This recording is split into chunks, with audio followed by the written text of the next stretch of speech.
Nós estamos ministrando uma série de mensagens intitulada Os Eventos Mais Importantes da Vida de Jesus.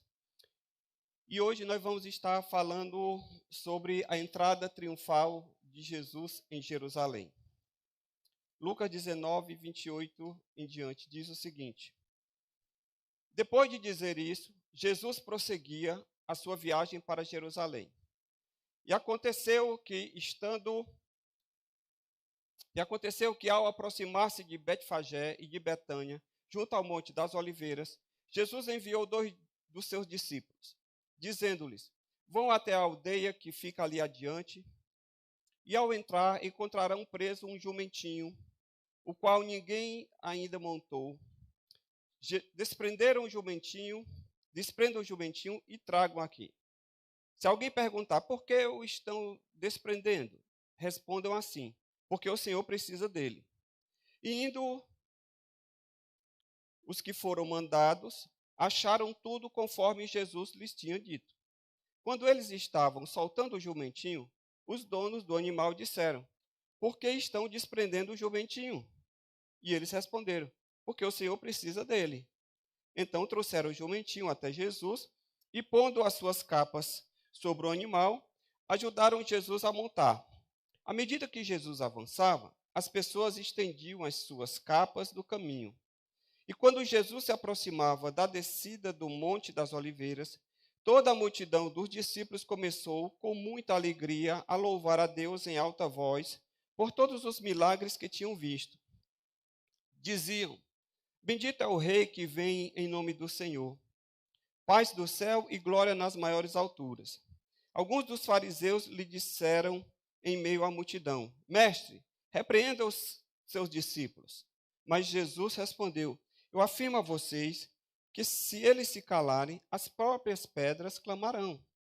Quando Jesus ia chegando a Jerusalém, vendo a cidade, chorou por ela, dizendo: Ah, se você soubesse ainda hoje o que é preciso para conseguir a paz, mas isto agora está oculto aos seus olhos. Pois virão dias em que os seus inimigos cercarão você de trincheiras e apertarão o cerco por todos os lados, e vão arrasar você e matar todos os seus moradores. Não deixarão pedra sobre pedra, porque você não reconheceu o tempo em que Deus veio visitá-la. Pai, mais uma vez, em nome de Jesus, pedimos que o Senhor traga cada mente e cada coração aqui cativa ao conhecimento de Cristo. Abençoe, Senhor, aqueles também que estão ouvindo pela internet, participando, Senhor, deste momento. Que o Teu Espírito Santo fale, se mova, opere e alcance, Senhor, todos aqueles conforme a Tua boa e preciosa sabedoria. Em nome de Jesus. Amém. Um dos sinais de imaturidade de uma pessoa é a busca constante pela gratificação, é a busca constante de ser satisfeito, de fazer aquilo que gosta. É também a sua incapacidade, por exemplo, de postergar o prazer. Uma criança, por exemplo, ela quer o prazer imediato. Quando ela quer alguma coisa, geralmente ela quer logo. Às vezes você explica: filho, agora não pode. Ou porque você não está bem de saúde, por exemplo, para tomar esse banho de piscina, ou porque você não pode comer isso, e ela não entende. Por quê? Porque ela não tem capacidade ainda, maturidade suficiente para entender que um prazer ele pode ser postergado. Então, a imaturidade, ela não lida bem com as frustrações, ela não lida bem com as contrariedades. Jesus, ele, ao iniciar aqui a sua jornada rumo a Jerusalém e fazer essa entrada triunfal, ele dá uma prova de maturidade. Por quê? Porque, apesar de ele estar indo num caminho que era o caminho de sofrimento e de morte certa, ele manteve-se firme nesse propósito de realizar a sua missão. Que qual era a sua missão? Era de morrer, dar a sua vida em favor dos pecadores. Foi isso que o anjo anunciou a Maria lá em Mateus 1, 21, quando disse que porás dele o nome de Jesus, que ele salvará o povo dos seus pecados. Então Jesus, ele dá essa prova de maturidade. Ele sabe que ele está indo aqui para Jerusalém e dali ele não voltará. Dali ele vai ser preso, em seguida vai ser julgado e depois ele vai ser morto e executado. Mas foi para essa hora que ele veio. Então, o perigo iminente da morte e do sofrimento não demoveram a Jesus do seu propósito de vida. E eu queria meditar com você hoje, nessa manhã, com base nesse texto, sobre o que é que nós podemos aprender para a nossa vida, para a nossa caminhada, para o nosso relacionamento com Deus, a partir da narrativa de Lucas. Esse evento ele é relatado pelos 4 evangelhos. Ele não está apenas em Lucas, ele está nos 4 evangelhos, tamanha a sua importância bíblica. Então, pastor, o que é que eu posso aprender com a entrada triunfal de Jesus em Jerusalém? Primeira coisa que eu aprendo é que é possível você viver na terra cumprindo a agenda do céu. Diga para a pessoa que está do seu lado aí. É possível viver na terra cumprindo a agenda do céu. Versículo 30. O texto diz: dizendo-lhes, vão até a aldeia que fica ali adiante e encontrarão preso um jumentinho, o qual ainda ninguém montou. Desprendam e tragam aqui. Queridos, olhe, a vinda de Jesus ao mundo, ela não foi acidental. A vinda de Jesus ao mundo, ela foi um plano traçado na agenda de Deus. E quando chegou o momento, Jesus ele se encarnou e veio cumprir essa agenda de Deus.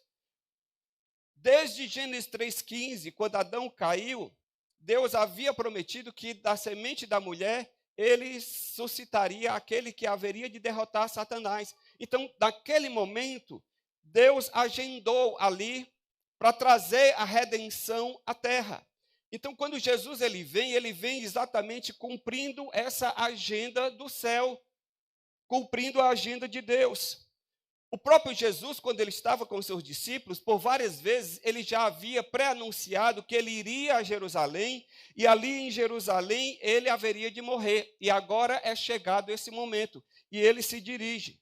Então, deixa eu dizer uma coisa, esse momento de Jesus se dirigir a Jerusalém para entregar a sua vida, não há nenhuma improvisação, não há nada de surpresa. Ele veio exatamente para essa hora.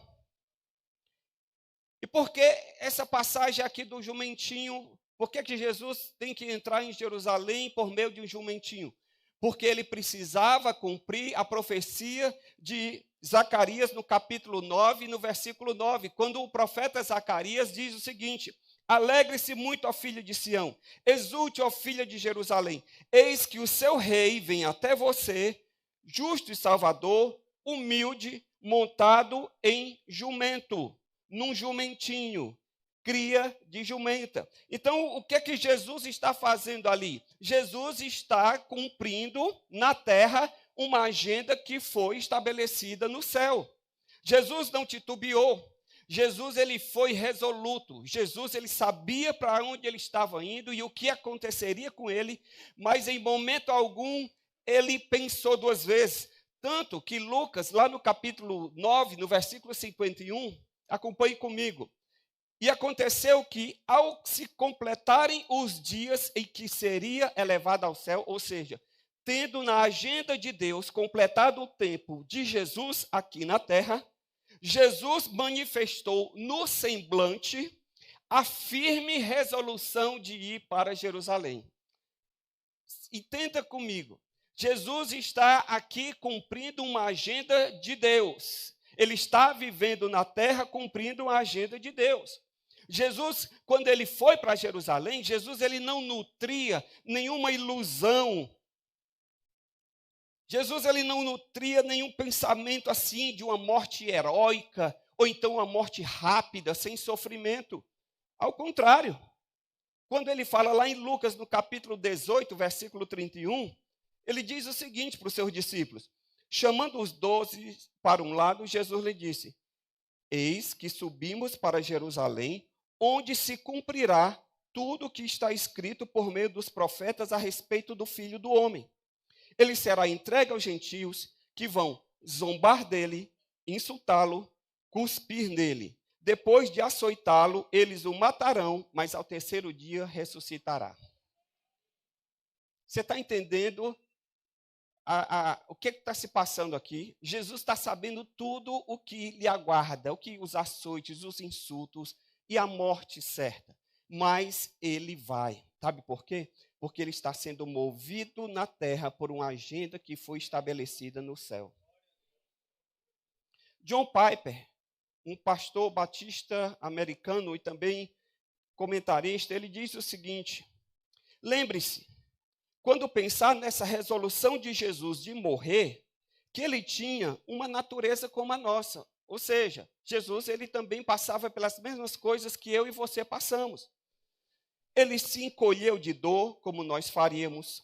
Ele teria desfrutado, por exemplo, de um casamento, teria filhos, teria netos, uma vida longa, de muito prestígio na sua comunidade. Ele tinha mãe, ele tinha irmãos e irmãs, ele tinha lugares favoritos nas montanhas. Dar as costas para tudo isso e resolver ir intrepidamente, perseverantemente, ser açoitado, espancado, cuspido, ridicularizado, crucificado, não foi fácil, foi difícil. Jesus abriu mão de todo o prestígio, de tudo aquilo que uma vida na terra poderia dar, com um propósito: cumprir uma agenda do céu. Alguns pensam equivocadamente que a morte de Jesus foi involuntária. Não, Jesus ele foi vítima do sistema, porque ele se levantou contra o sistema religioso e político de então. O pessoal da teologia da libertação vai muito nessa vertente. E aí, então, o sistema tratou de amordaçá-lo e calá-lo. Alguns pensam que Jesus ele foi capturado numa teia de injustiça. Tanto é que vem Jesus como um mártir da paz. Ele foi um mártir. Ele pregou a bondade, o amor, mas foi injustamente crucificado. Alguns acham que a sua morte na cruz foi um plano B de Deus. Não foi um plano B de Deus. O plano A de Deus foi cumprido, de enviar Jesus para morrer na cruz por mim e por você. Portanto, queridos, a entrada triunfal de Jesus aqui em Jerusalém, ela mostra que mesmo você seguindo a agenda de Deus, mesmo você seguindo a agenda do céu, você pode passar por percalços, você pode passar por precariedades, você pode passar por contrariedades, você pode sofrer. E isso não é sinal de que Deus lhe abandonou, Deus tirou a mão de você. O que você precisa ter certeza é de que você está debaixo da direção e da ação do Espírito Santo de Deus na sua vida. Você precisa ter a certeza de que você está vivendo a sua vida aqui na terra, cumprindo uma agenda de Deus, cumprindo a vontade de Deus, fazendo aquilo que Deus já estabeleceu na sua soberana vontade. A pergunta para nós é a seguinte: ok, eu entendi que Jesus estava na terra cumprindo a agenda de Deus. E para nós, o que é que nos move? O que é que move a minha vida? O que é que move a tua vida? O que é que te atrai à igreja? O que é que te faz vir ao culto? Dominicalmente, semanalmente? É a busca, por exemplo, frenética de bênçãos? Ou é a decisão a semelhança de Jesus, de submeter-se à vontade de Deus, independente do que isso possa significar, independente do preço a pagar, porque você entendeu que você está aqui na terra para cumprir uma agenda do céu. Isso é que você precisa ter claro na sua mente. Jesus, ele viveu assim, ele viveu na terra, mas ele tinha plena consciência de que ele estava debaixo da direção de Deus. Eu e você, nós não estamos aqui na terra, queridos, simplesmente para comer, beber, dormir, pagar boleto, se bem que está mais difícil de pagar, mas tudo bem. Eu sempre digo, olhe, se a minha vida e a sua vida se resumir a pagar boleto, é melhor ser um pardal. Porque um pardal não paga boleto, um pardal não semeia, não faz nada, só canta, brinca, e o Pai Celestial todo dia dá o alimento dele. E a gente, para pagar o bendito do boleto. Então, deixa eu lhe dizer, se você quer dar significado à sua vida, Assim como Jesus deu significado à vida dele, você precisa viver nessa terra, mas cumprindo a agenda do céu. Conforme disse o pastor Pedro naquele dia, pés na terra, com olhos na eternidade. Nós precisamos ter esse entendimento. Do contrário, nós seremos manada. Do contrário, nós seremos pessoas manipuláveis. E Deus não quer isso. Deus quer que cada um de nós tenha consciência do seu propósito de vida e viva para glorificar a Ele com a nossa vida. Amém? Portanto, viva para cumprir os propósitos de Deus. A segunda coisa que o texto me ensina é que nós servimos a um Deus que tem o controle perfeito sobre as circunstâncias. Olha, o texto diz no versículo 30, Jesus ele mandou buscar um jumentinho que ninguém ainda havia montado. E no versículo 32, que os discípulos acharam conforme tudo que Jesus lhes havia dito. Jesus diz, vão pegar um jumentinho no local tal, no endereço tal, e eles chegam lá, pegam o jumentinho, que ninguém nunca montou, e acham o jumentinho do jeito que Jesus instruiu. O que é isso, pastor? Esse texto ele mostra alguns detalhes interessantes. Primeiro, um jumentinho que ninguém havia montado antes. Jesus assim demonstra seu domínio sobre o reino animal. Já tentou montar um jumento brabo? Hein? Já tentou montar um jumento que ninguém nunca montou? Você tem dois trabalhos, montar e desmontar, porque ele lhe joga e você se esborracha no chão. E Jesus pega exatamente um jumentinho brabo, que ninguém nunca montou, para mostrar que ele está no controle da situação. Ele está no controle das circunstâncias. O outro detalhe é que os discípulos, eles encontraram o jumentinho no local indicado e não sofreram nenhuma oposição para levá-lo. Chegaram lá, olharam, pegaram o jumento, o dono do animal chega e diz, ei, onde é que vocês estão levando esse jumento? Ele disse, o senhor precisa dele. Ok, está liberado. Entende? Quando nós seguimos, irmãos, a vontade de Deus, nós podemos ter certeza de três coisas: da sua orientação, da sua provisão e da sua proteção. Diga para a pessoa que está do seu lado assim, sirva a Deus, siga a sua vontade, e você vai desfrutar de orientação, de provisão e de proteção. Aconteceu conforme Jesus havia dito. Por quê? Porque Deus está no controle das circunstâncias e das situações. Nada foge ao seu controle, nada foge ao seu domínio, nada foge ao seu governo. Que coisa maravilhosa a gente poder servir a um Deus que tem o controle de todas as coisas, que sabe todas as coisas. Que o amanhã para ele não é uma incógnita, porque o amanhã para ele não existe, ele é passado, presente e futuro. Nós que estamos presos nessas categorias de tempo, de hoje, ontem e amanhã, Deus não está, porque para ele um dia é como 1000 anos como um dia, nada lhe surpreende.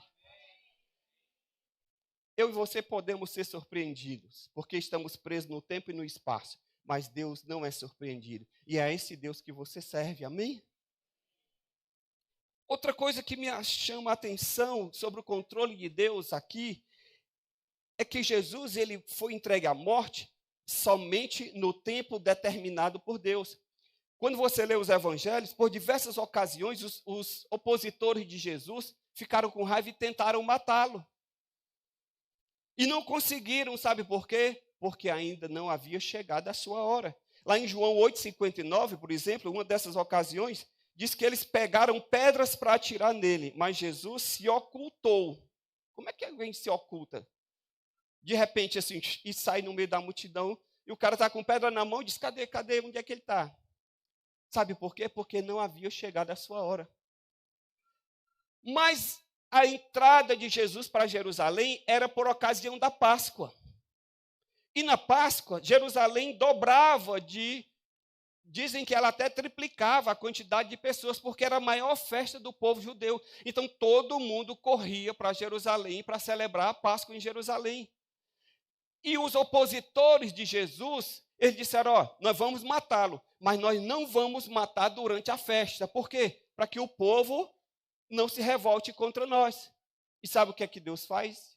Diz, não, o meu filho, o meu Cordeiro de Deus, ele vai morrer durante a Páscoa. Porque a agenda, quem determina não são vocês, membros do Sinédrio. Quem determina a agenda sou eu. Tanto é que aqui no versículo 1 do capítulo 14 de Marcos,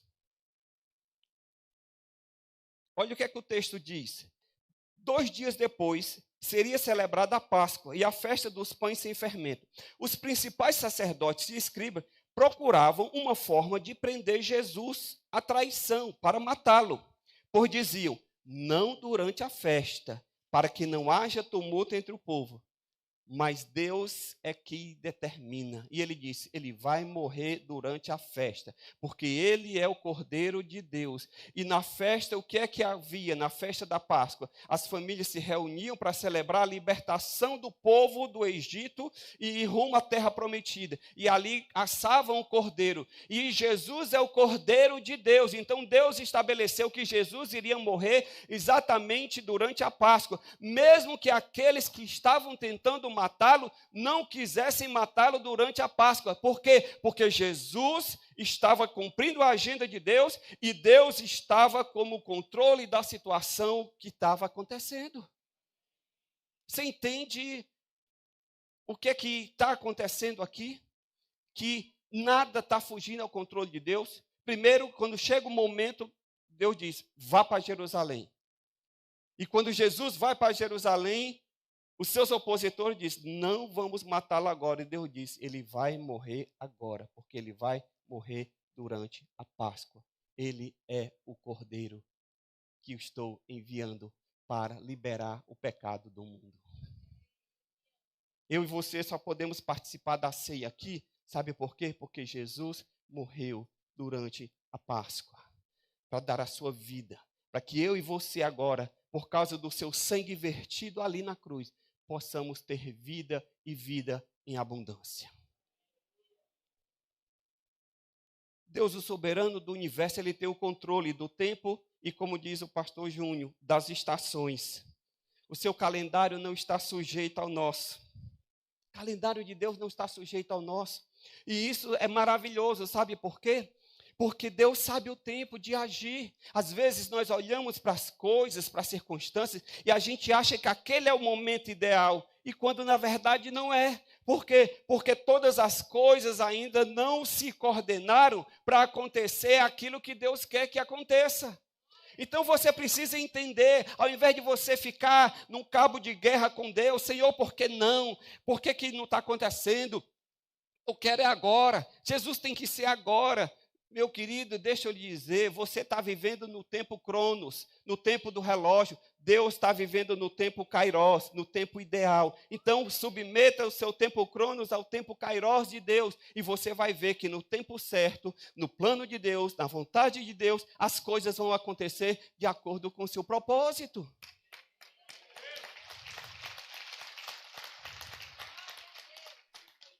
Terceiro que eu aprendo aqui nesse texto, sabe o que é? É que pessoas comuns e anônimas podem ser instrumentos de Deus para ele cumprir os seus grandes propósitos. Olha o que é que o texto diz no versículo 33. Quando eles estavam soltando o jumentinho, os donos do animal disseram, por que estão desprendendo o jumento? Eles responderam, o Senhor precisa dele. Veja, os nomes dos donos do animal sequer são citados. Só diz assim, os donos. São os anônimos. A Bíblia nunca disse quem foram. E talvez só na eternidade, se você tiver curiosidade de perguntar lá no céu, Senhor, como é o nome daquele camarada lá, o dono do jumentinho? Provavelmente você não vai. Porque você vai querer falar com Abraão, com Moisés, com Isaac, com Davi, com Paulo. O pastor Júnior disse que vai querer saber. Pronto. Então, ele vai ser atendido rápido, porque vai ser só ele na fila. Não foram citados, porém, os seus recursos estiveram à disposição do Senhor e prepararam o animal para a hora que o Senhor precisou deles. Deus usa, irmãos, pessoas comuns e anônimas para cumprir os seus grandes propósitos. Provavelmente você que está aqui nunca vai aparecer na televisão, seu nome não vai ser estampado nos jornais. Eu apareci uma vez na televisão e não foi bom. Porque foi numa reportagem de Semana Santa, eu fui para Águas Belas, um churrasco, quando estava voltando, me pararam na Polícia Rodoviária Estadual, ali na CE 040. Quando eu desci do carro, o camarada disse, vamos fazer um teste do bafômetro? Eu disse, tem problema, eu não havia ingerido bebida alcoólica, então, só Coca-Cola, a não ser que, na época eu tomava Coca-Cola, hoje eu não tomo mais. Rara exceção. Aí, o que é que aconteceu? A reportagem do Canal 10 em frente. Aí, o cara filmou logo aqui. Aí, quando ele mandou, sopra aqui, aí pronto, soprei e fui para casa. Dia seguinte, CETV. A polícia manteve uma blitz para pegar o pessoal que está descumprindo a lei seca, muita gente embriagado, e eu lá.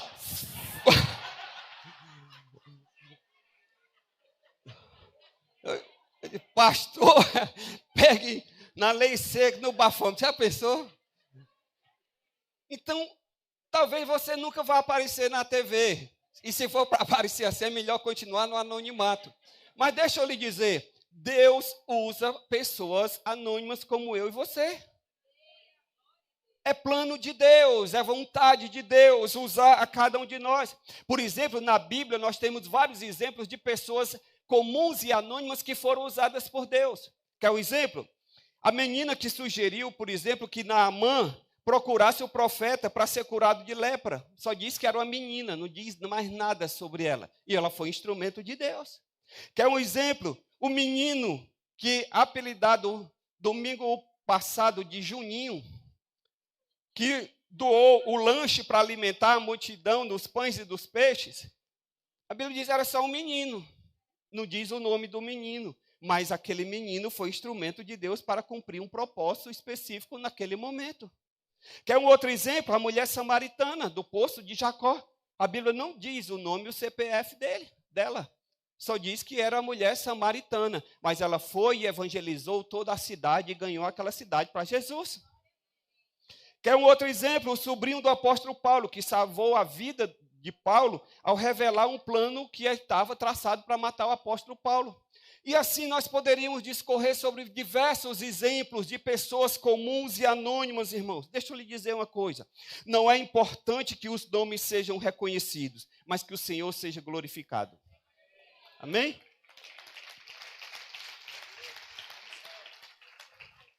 Lá no céu, o missionário Hudson Taylor, que ele foi o fundador de uma missão para evangelizar o interior da China, certa vez, num congresso, ele foi apresentado como o pastor Pedro sempre apresenta o pregador aqui.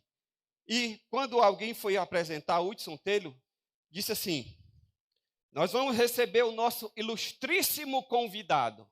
Não tem aquelas coisas que dizem assim, esse grande homem de Deus, já ouviu alguém apresentando, grande homem de Deus? E aí, ao subir no púlpito, Hudson Taylor disse o seguinte, queridos amigos, eu sou um pequeno servo do ilustríssimo mestre. Entende? Eu sou apenas um servo, quem é ilustre aqui não sou eu, quem é ilustre aqui não é a banda, quem é ilustre aqui não é o pastor Sênio, quem é ilustre aqui é Jesus.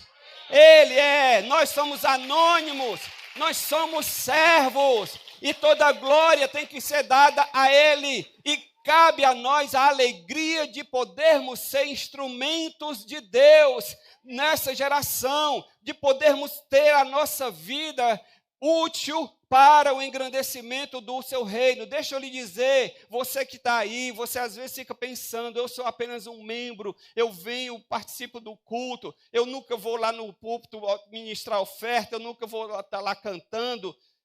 Mas deixa eu lhe dizer, você não precisa aparecer.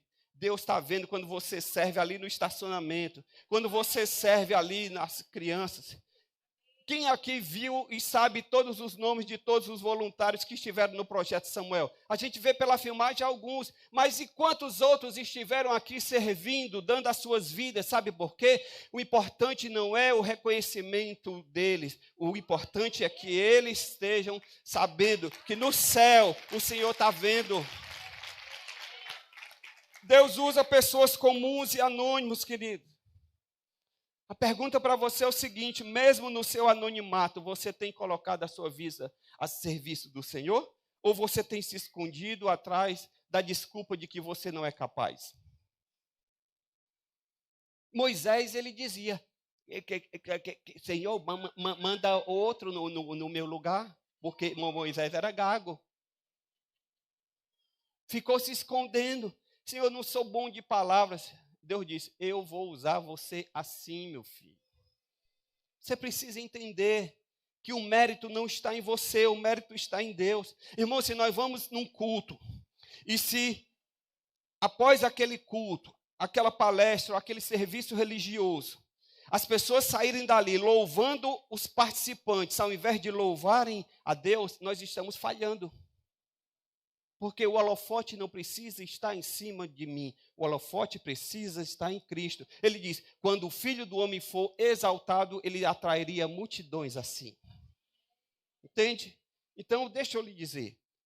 Aí, no seu lugar, no seu anonimato, no seu jeito de ser, você pode ser e você deve ser um instrumento de Deus. Se você está parado, eu quero lhe desafiar hoje, a quê, pastor? Lhe desafiar a sair do banco, a ver e se inspirar no exemplo desses donos desse jumentinho, que nos seus nomes nunca foram citados, a se colocar os seus recursos, a sua vida, os seus dons, os seus talentos a serviço do Senhor, porque o Senhor, a semelhança do que disse, o Senhor precisa dele.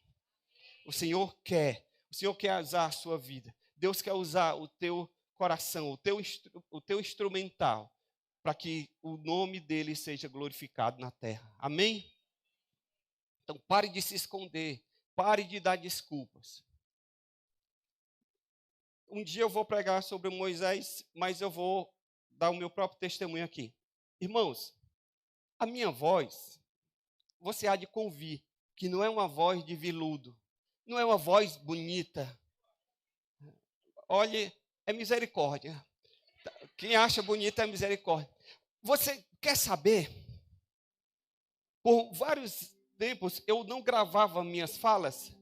Sabe por quê? Porque eu achava aquela vozinha de taquara. Você já falou comigo ao telefone? Quem já falou comigo ao telefone sabe. Alô, pastor Pedro? Certa vez eu ligava para o telemarketing. Aí a pessoa disse, pois não, senhora. Eu disse, para não perder a pose, continuava. Se tem alguém que não era para estar aqui falando, sou eu. Mas Deus tem as suas formas. Deus tem o seu jeito. E eu estou aqui. Voz bonita ou não, eu quero ser usado, eu quero ser instrumento de Deus. Amém.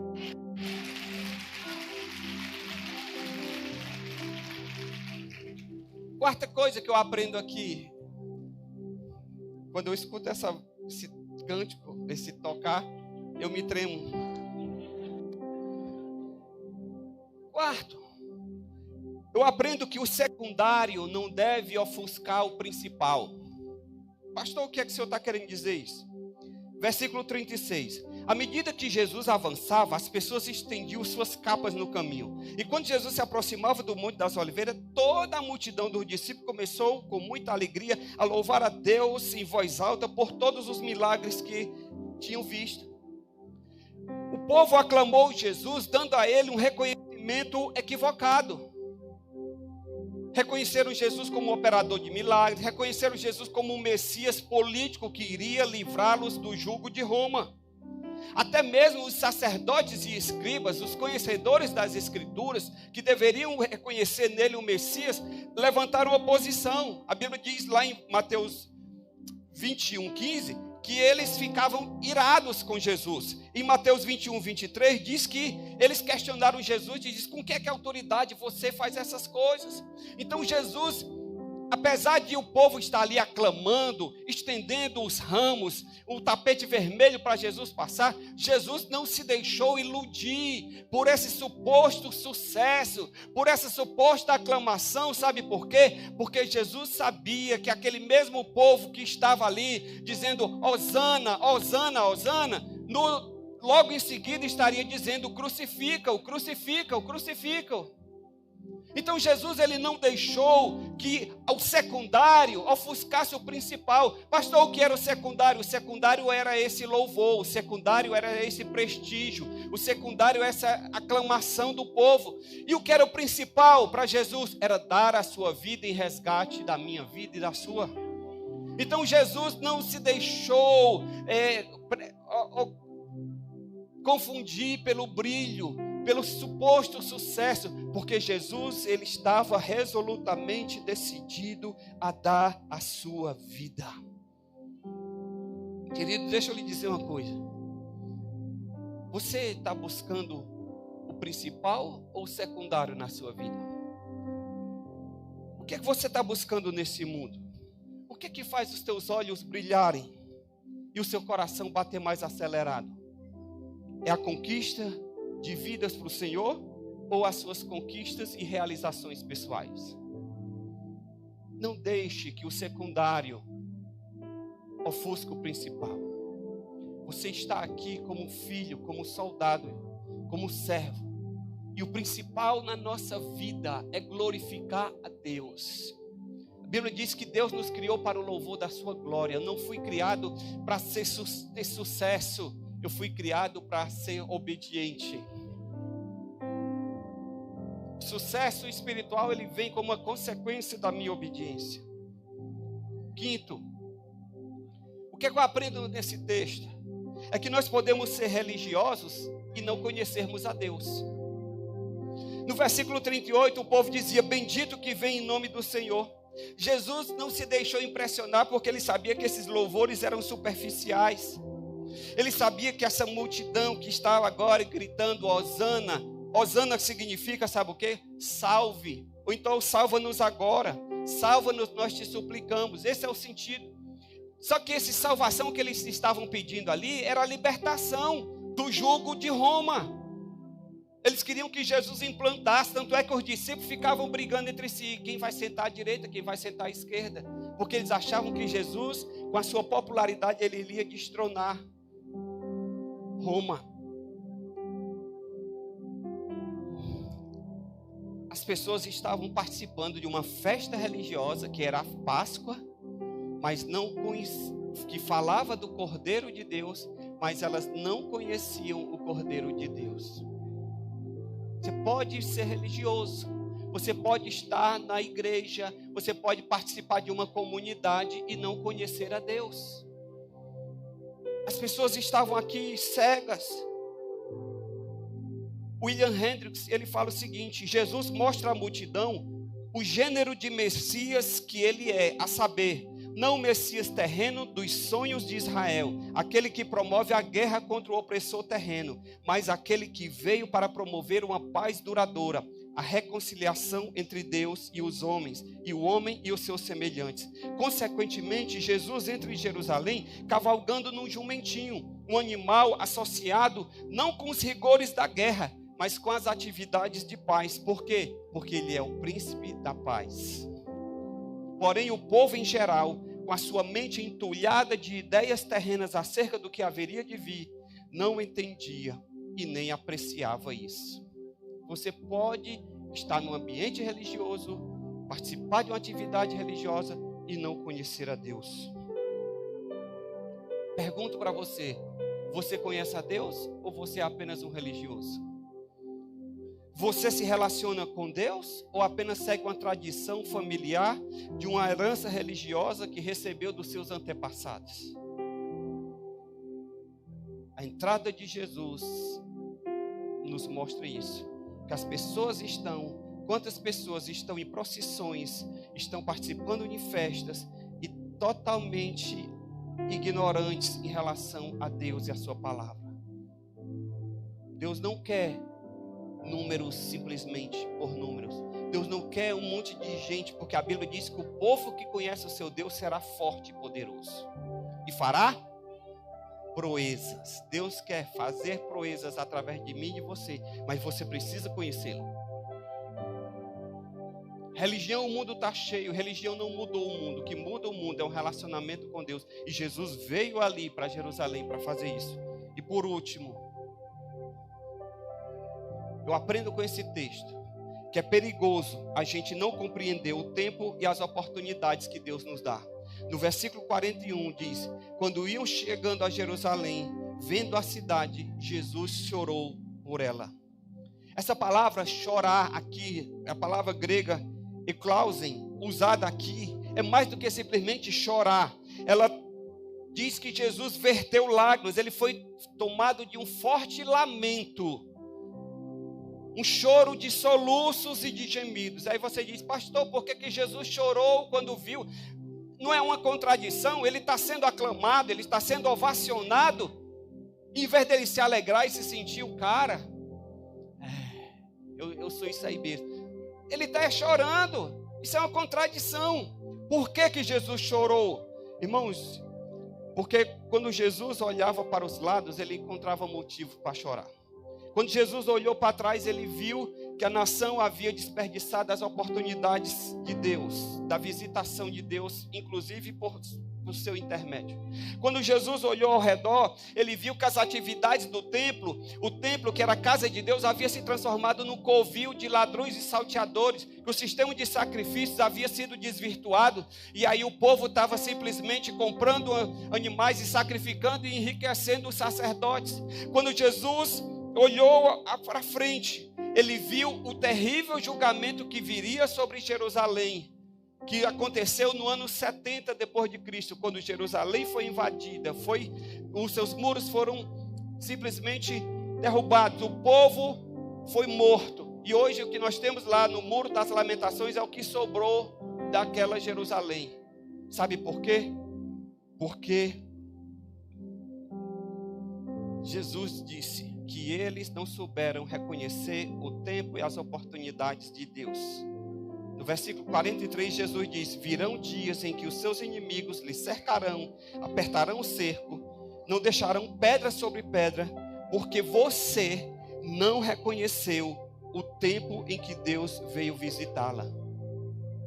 Nós podemos correr um sério risco de não entendermos o tempo da visitação de Deus. A minha pergunta para você essa manhã é a seguinte: você está aproveitando o tempo que Deus está lhe dando para você se voltar para Ele? Você está consciente da sua vida, do caminhar, da sua história? Será se Deus faz parte da sua vida?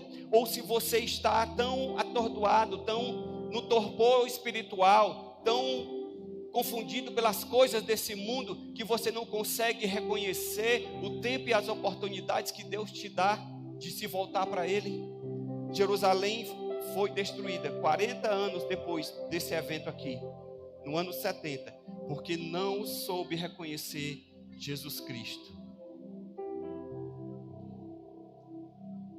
As mulheres de Jerusalém, quando estavam seguindo a Jesus, no momento em que ele estava para ser crucificado, elas choravam. Sabe o que foi que Jesus disse? Lucas 23, 28. Filha de Jerusalém, não chorem por mim, chorem por vocês mesmos e pelos seus filhos. Ei, quando você olhar para a cruz, não fique assim: oh Jesus, coitadinho, morreu na cruz. Não chore por ele não, chore por você, porque foi o seu pecado que levou Jesus à cruz. Mas deixa eu lhe dar uma boa notícia: ele ressuscitou. Ele ressuscitou. E ele pagou o preço para lhe reconciliar com Deus. Portanto, aproveite o tempo e a oportunidade que Deus está lhe dando hoje, de se voltar para Deus, de confessá-lo, de viver para Ele, de entregar a sua vida. Vamos ficar de pé na presença do Senhor.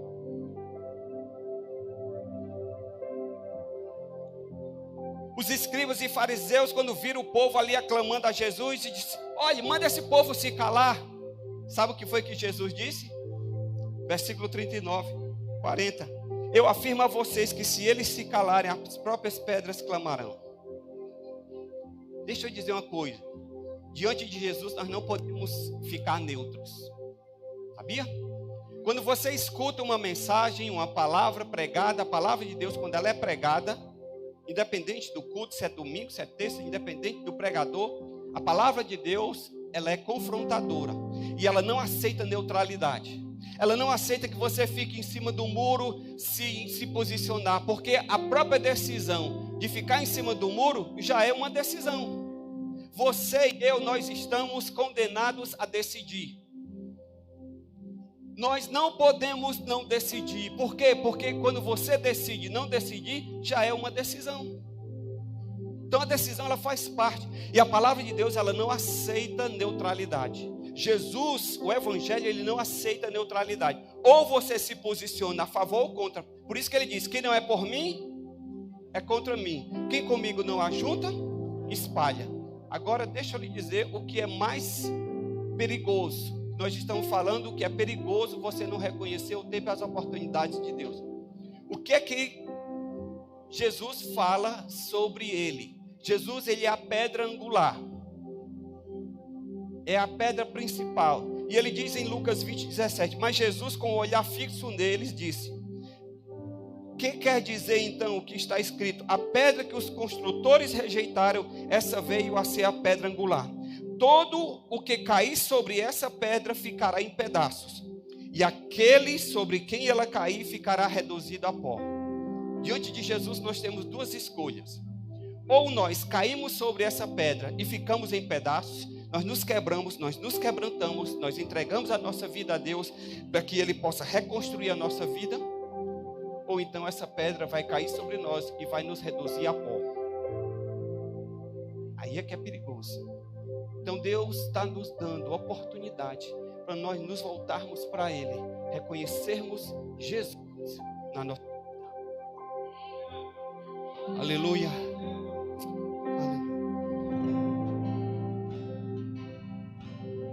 Diante da pedra angular, ou você cai ou você se quebra. Ou ela cai sobre você e você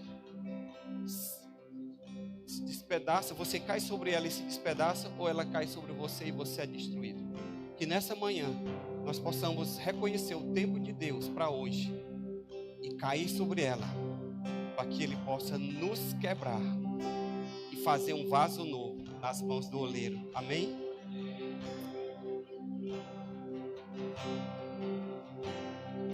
Aleluia. Adore ao Senhor. Rei exaltado, o Rei exaltado nos céus, eu louvarei. Exalte ao Senhor. Ele exaltado para sempre. Aleluia. Exaltado seu nome. Oh Jesus, entra na nossa vida, não apenas em Jerusalém. Entra nas nossas vidas, Senhor. Faz a tua entrada triunfal. Ele é o Senhor, sua verdade vai sempre reinar. Terra e céus glorificam seu santo nome. Ele é exaltado, o Rei exaltado no céu. Eu queria nesse instante orar. Você que nunca confessou a Jesus, para que dá a você hoje o tempo e a oportunidade que Deus te dá de você se quebrantar diante de Jesus, de você não ser apenas um religioso, mas de você entregar a sua vida a Ele, deixar que Jesus conduza, tome conta do seu destino, do seu futuro, que Jesus lhe conduza a Jerusalém celestial, não aquela Jerusalém lá de Israel, que é maravilhoso. Quem já foi e tem a oportunidade de ir, vá com o pastor Pedro agora no final do ano. Mas deixa eu lhe dizer, mais do que pisar na Jerusalém terrena, você precisa pisar na Jerusalém celestial. Quem aqui nunca fez uma decisão pública por Cristo, de entregar a sua vida, mas hoje você entendeu que Jesus precisa entrar triunfalmente, não apenas em Jerusalém, mas entrar no seu coração. Dê um sinal com a sua mão que eu quero orar por você. Vamos fazer essa oração com alguém que porventura está aqui e nunca tenha feito essa oração. Ore comigo e diga: Jesus, nessa manhã, eu abro o meu coração para que tu entres, para que tu faças morada. Eu reconheço que tu és o meu único Senhor e meu único Salvador. E eu aproveito esse tempo, essa oportunidade, para abrir a minha vida para ti. Me perdoa, me purifica e faz morada em mim, para a glória do teu nome, em nome de Jesus. Amém. Há alguém aqui que nunca tinha feito essa oração e que fez essa oração hoje pela primeira vez? Dê um sinal com a sua mão que eu quero orar. Se você está aqui e você diz: pastor, eu nunca tomei essa decisão, nunca havia feito essa oração dessa forma, dê um sinal com a sua mão que eu quero orar por você. Há alguém aqui? Amém. Estou vendo aqui uma pessoa.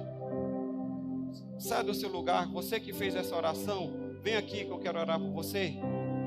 Essa pessoa que levantou a mão. Alguém mais? E nós vamos orar. Porque essa mensagem, irmãos, apesar de falar de entrada de Jesus, ela é para mim e para você. Para nós crentes, que nós precisamos. Pode vir. Nós precisamos. Glória a Deus. Amém. Ela é crossfiteira, deixa ela vir.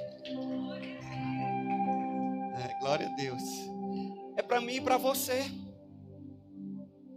Nós não podemos ficar nos escondendo atrás da nossa incapacidade. Nós não podemos ficar presos simplesmente numa religiosidade de vir e frequentar e alisar os bancos da igreja. Deus quer te levantar como instrumento hoje. Reconheça o tempo e a oportunidade que Deus te dá. Então eu quero desafiar você, igreja, a se engajar, a verdadeiramente não ser como os escribas e fariseus que conhecem muito de religião, mas que tem pouco relacionamento com Deus.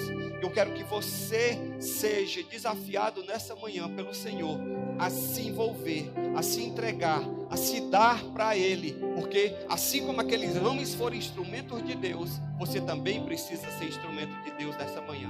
Então, enquanto nós estamos orando, sai do seu lugar que eu quero orar com ela. Vamos fazer essa oração e diga assim: Senhor Jesus, nesse instante, eu te reconheço como meu Senhor e meu Salvador. Perdoa meus pecados. Escreve o meu nome no livro da vida, para nunca mais ser apagado. Eu não quero, Senhor, ser religiosa. Eu quero conhecer ao Senhor e prosseguir em te conhecer todos os dias da minha vida. Amém. Amém. Glória a Deus. Amém. Glória a Deus. Amém. Você pode ir ali. Pastor Pedro, se quiser subir aqui.